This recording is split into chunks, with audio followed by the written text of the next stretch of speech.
Purchase's very own Mary Alice Williams has had her fair share of experience in broadcast media that helps her interact with her students like no other. So you teach at SUNY Purchase, that's correct? I do. What exactly do you teach here?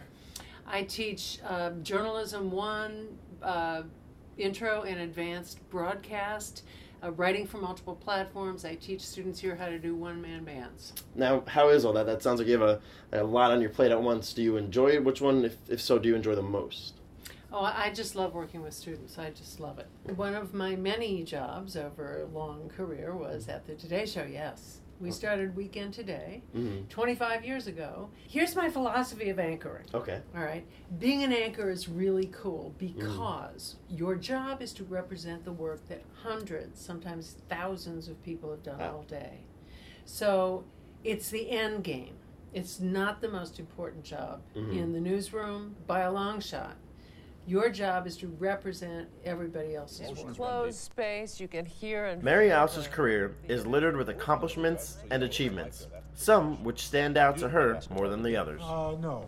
So, what would you say would be the most interesting story in that 25 years that you covered personally, that you took part in? What would you say was the most interesting story to you?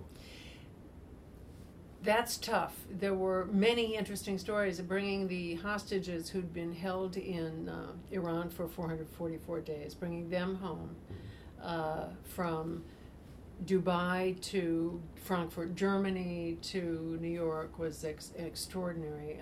Covering presidents and kings and prime ministers was extraordinary. Being a witness to history was extraordinary, and getting to write the first draft of it. The person I remember the most, who taught me the most, was I was sent to cover the Johnstown flood, not the flood of 1937, which wiped out Johnstown, but the flood of 1970, I think it was 9, that wiped out a good portion of Johnstown, Pennsylvania. And I went there in my waders and met a woman named Mary Noon, who I never saw again.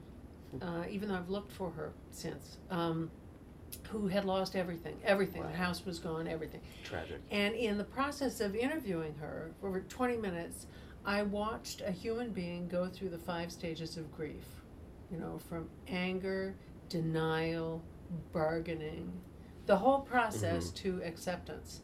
At the end of the interview, she started so enraged, and at the end, she picked up a baby blanket and folded it.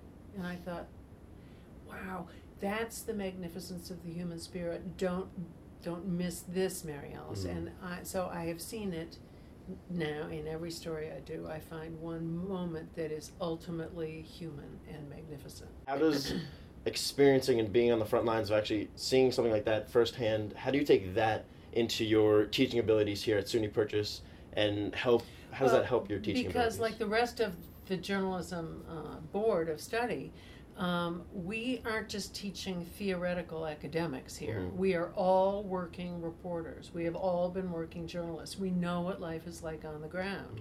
So a textbook can tell you one thing, and we have very good textbooks, heaven knows. I don't use them for broadcast at all because I haven't found a good textbook for broadcast.